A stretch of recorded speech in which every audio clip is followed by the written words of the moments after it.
Joe Felix mencatatkan debut yang suram di Chelsea saat bersua Fulham pada lanjutan laga Liga Inggris Jumat dini hari. Ia langsung diganjar kartu merah pada laga debutnya karena tackle berbahayanya terhadap bek Fulham, Kenny Tete. Felix yang baru bergabung ke Chelsea dengan status pinjaman itu langsung diturunkan oleh Graham Potter saat melawan Fulham. Performa Felix pada babak pertama awalnya cukup menjanjikan. Namun, semuanya berantakan setelah Felix menerima kartu merah pada menit ke-58. Situasi tersebut berbuah keuntungan bagi kesebelasan Fulham dengan keunggulan jumlah pemain dan sukses mencetak gol kemenangan menjadi 2-1. Joe Felix dipastikan akan absen pada 3 laga berikutnya. Dia baru bisa bermain lagi pada bulan depan saat menghadapi West Ham United. Chelsea pun dinilai rugi besar karena ulah Felix. Dengan gaji besarnya yang senilai 250.000 pound per pekan, The Blues terpaksa harus membayar 1 juta pound atau sekitar 18 miliar untuk pemain yang tidak bisa bermain hingga bulan depan. Chelsea juga harus membayar biaya peminjaman 9 juta pound ke Atletico Madrid. Artinya mereka harus mengeluarkan lebih dari 1,8 juta pound atau sekitar 33,4 miliar rupiah per bulan untuk Joe Felix. Keadaan pun makin diperparah karena saat ini Chelsea tercecer pada peringkat ke-10 klasemen Liga Inggris. Mereka baru mengantongi 25 poin dari 18 laga, dan tertinggal 19 poin dari pemuncak klasemen Arsenal. Peluang Barcelona untuk merekrut Youssoufa Moukoko pada musim panas nanti dipastikan gagal. Pemain berusia 18 tahun itu dikabarkan lebih memilih untuk bertahan di Borussia Dortmund.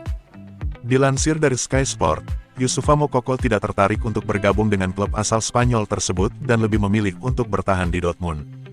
Moukoko mengklaim bahwa ia masih merasa nyaman berada di Dortmund. Ia juga dipercaya untuk tampil reguler di bawah kepemimpinan pelatih Dortmund Edin Terzic. Moukoko percaya bahwa Dortmund adalah tempat terbaik untuk mengembangkan karirnya yang masih seumur jagung. Ia juga mengaku tak akan terburu-buru untuk segera pindah klub, mengingat umurnya yang masih relatif muda. Laporan yang sama juga mengklaim bahwa Moukoko telah sepakat untuk perpanjangan kontrak di Dortmund hingga 2027 mendatang. Ia mendapatkan kenaikan gaji yang cukup signifikan. Pada jendela transfer musim dingin ini, Memphis Depay sebelumnya dikaitkan dengan Manchester United untuk menjadi pengganti Cristiano Ronaldo di lini depan Setan Merah. Namun rumor berlabuhnya Depay ke MU dipastikan gagal, karena Setan Merah lebih memilih untuk mendatangkan Wout Weghorst dari Besiktas pada pekan ini. Dilansir dari Sky Sport, Depay masih tetap berpotensi untuk bermain di Liga Inggris pada sisa musim ini, dengan Newcastle United yang disebut ingin menggunakan jasa pemain asal Belanda tersebut.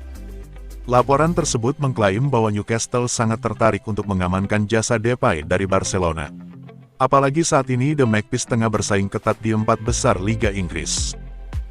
Manajer Newcastle United, Eddie Howe mengaku bahwa timnya saat ini tengah kekurangan pemain di lini depan. Depay dinilai bisa menjadi opsi yang tepat untuk mengisi berbagai posisi di lini serang The Magpies. Dengan begitu, Newcastle dikabarkan telah menjalin komunikasi dengan agen Depay dan mengajukan tawaran kepada sang pemain, agar mau berlabuh di Newcastle United. Sementara itu kubu Barcelona sendiri diyakini tidak akan mempersulit negosiasi Depay, karena mereka juga ingin mengurangi beban gaji pemain dan menyeimbangkan keuangan klub. Darwin Núñez masih kesulitan bersama Liverpool pada musim ini. Striker timnas Uruguay itu dinilai sering tampil buruk dan dianggap tidak cocok dengan taktik Jurgen Klopp. Núñez yang awalnya didatangkan pada awal musim dengan mahar 80 juta euro itu sejatinya diharapkan bisa membantu menyelesaikan masalah di lini serang Liverpool. Sayangnya, hingga kini Darwin Núñez belum bisa menampilkan performa terbaiknya seperti saat berseragam Benfica. Núñez hanya sanggup mencetak 5 gol dari 13 penampilannya bersama Liverpool di musim ini. Performa Darwin Núñez pun turut dikomentari oleh mantan pemain Liverpool Luis Enrique.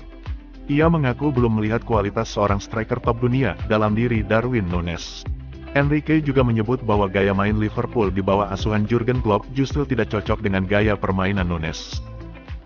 Saya tidak bisa melihat kualitas top dunia layaknya seorang Fernando Torres ataupun Luis Suarez. Saya belum melihat Núñez bermain di level itu. Saya yakin gaya bermain Liverpool di tangan Jurgen Klopp justru tidak cocok dengan Núñez, ujar Enrique. Menurut Enrique, kualitas Núñez bisa terlihat maksimal ketika bermain dalam skema serangan balik, memudahkan Núñez untuk menemukan ruang kosong pertahanan lawan. Namun masalahnya tim-tim yang dihadapi Liverpool saat ini lebih sering bermain defensif.